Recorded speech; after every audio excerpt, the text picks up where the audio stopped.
Hi everyone, this is Namita here. आज आपण एका सिरियल मधल्या हिरोईनचा लुक रिक्रिएट करणार आहोत। तर ती हिरोईन आहे कसोटी जिंदगी की पार्ट 2 मधली एरिका फर्नांडिस, जिने प्रेरणाची भूमिका केली होती आणि तो तिचा लुक मला खूप आवडलेला। म्हणजे ती खूप छान दिसत होती त्या सिरियल मध्ये। सो आज आपण तिचा लुक रिक्रिएट करूया। So let's get started.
पहले वाले इयरिंग्स खूपच जास्त हेवी वाटत होते, म्हणजे आता हे ट्राय करते।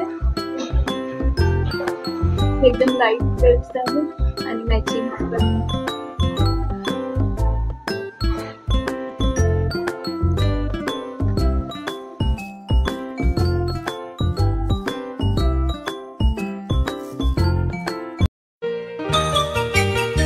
चाहत के सफर में